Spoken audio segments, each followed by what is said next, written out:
আসসালামু আলাইকুম। আমার চ্যানেল রোকেয়া অ্যান্ড ফ্যামিলি লাইফস্টাইলে সবাইকে স্বাগতম। আজকে আপনাদের সাথে শেয়ার করছি রেস্তোরাঁ স্টাইলে দারুণ সুস্বাদু থাই নুডলসের পুরো রেসিপি। একদম সহজ উপায়ে কিভাবে ঘরেই তৈরি করবেন চলুন দেখে নেওয়া যাক। এখানে আমি 2 প্যাকেট নুডলস নিয়ে নিয়েছি।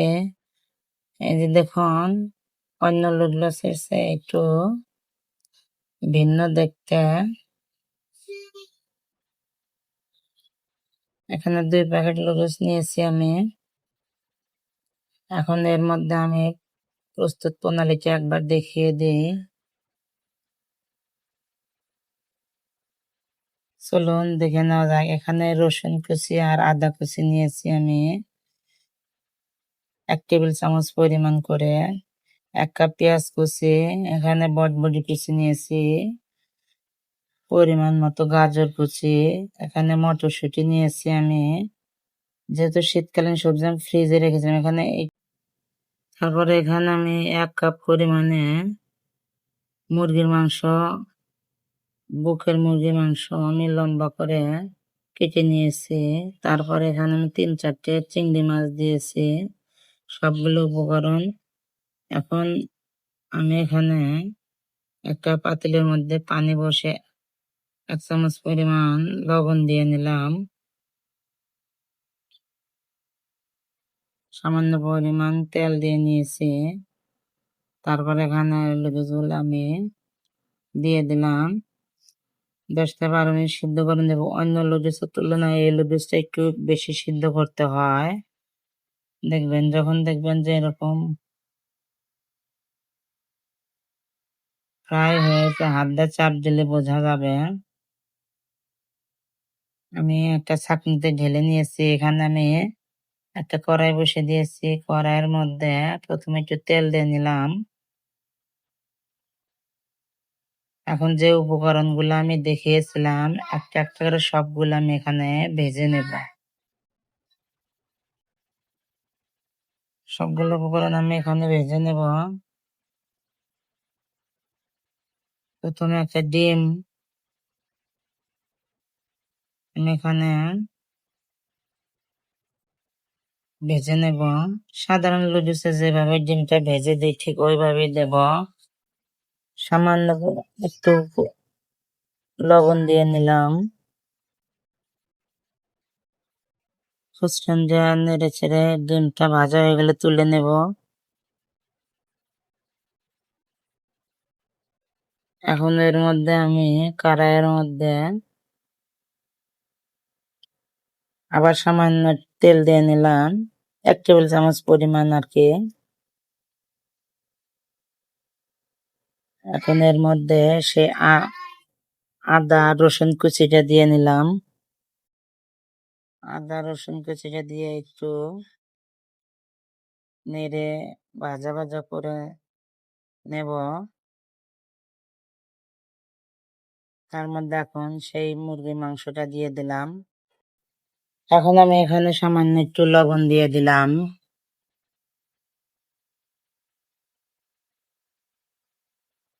তারপর এখানে সামান্য 1/2 চামচ পরিমাণ চাট মশলা দিয়ে নিলাম।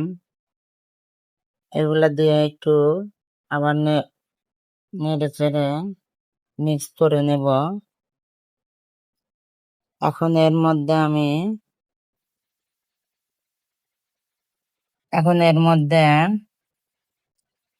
1 চামচ পরিমাণ সয়া সস দিয়ে নিলাম। সয়া সস দিয়ে আবার কিছুক্ষণ নেড়ে একটু মাংসটা সিদ্ধ হয়ে ওই মাংসের মধ্যে চিংড়িটা দিয়ে মাংসের সাথে চিংড়িটা নেড়ে চেড়ে একটু সিদ্ধ করে নেব। চিংড়িটা বেশি সিদ্ধ হলে ভালো লাগবে না, অল্প কিছুক্ষণ নেড়ে উঠিয়ে নেব। ব্যাস হয়ে গেছে। আমি এখন 2টো উপকরণ হয়ে গেছে, আমি উঠিয়ে নিব। একটা পাত্রে উঠিয়ে নিলাম। এখন এই কড়াইয়ের মধ্যে গাজর দিয়ে দেব, গাজরটা যেহেতু একটু শক্ত, আলু আর গাজরটা আগে দিয়ে সামান্য পরিমাণ একটু ভাজা ভাজা করে নেব। হালকা একটু সিদ্ধ হয়ে আসলে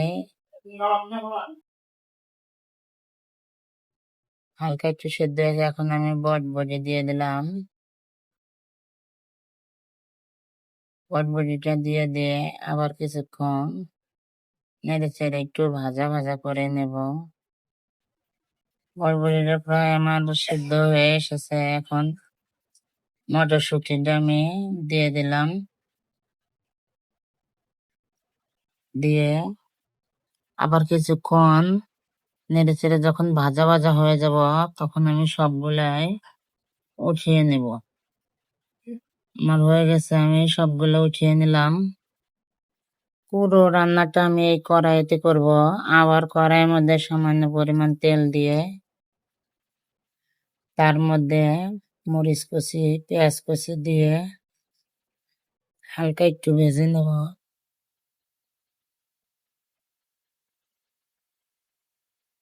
তেলটা আমি বারে বারে দিচ্ছি, তো এই জন্য আমি তেলটা কমই দিচ্ছি।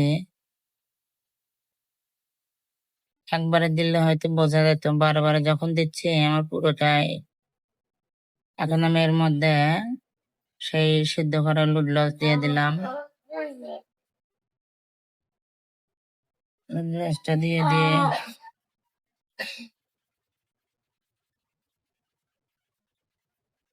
নুডলসটা একটু সামান্য নেড়ে চেড়ে নিয়ে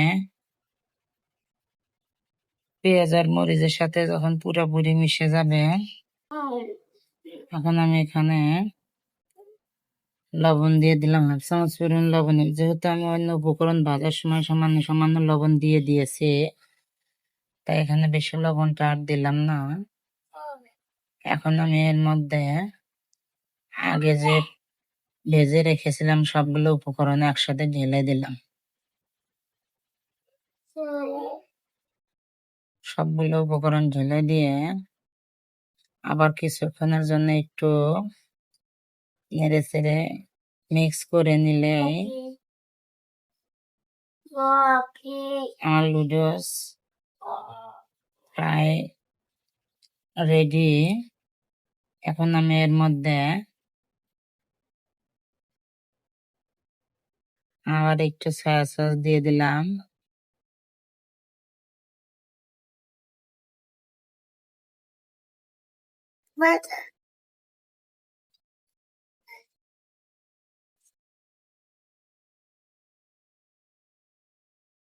এখানে আমি সেই লুডুসের প্যাকেটের ভিতর যে লুডুসের মশলাটা ছিল, 2 প্যাকেটের জন্য 2 প্যাকেট মশলাই আমি এখানে দিয়ে দিলাম।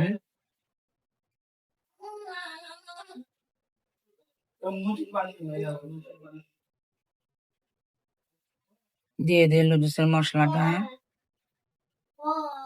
খুন্তির সাহায্যে একটু নেড়ে মিক্স করে নেব। মিক্স করা হয়ে গেলে এখানে আমি দিয়ে দিব। এখন আমি এখানে দিয়ে দিব টমেটো সস, 2 চামচ পরিমাণ আর কি। টমেটো সসটা দিয়ে নাড়াচাড়া করে কিছুক্ষণ নাড়াচাড়া করে নিমে নিলে হয়ে যাবে আমার আজকে থাই নুডলস। এখন নামিয়ে নিয়ে পরিবেশনের পালা। আমার রেসিপিটি যদি আপনাদের ভালো লেগে থাকলে অবশ্যই লাইক, কমেন্ট অ্যান্ড সাবস্ক্রাইব করে পাশে থাকবেন। আমি নতুন, দয়া করে সবাই আমাকে সাপোর্ট করবেন।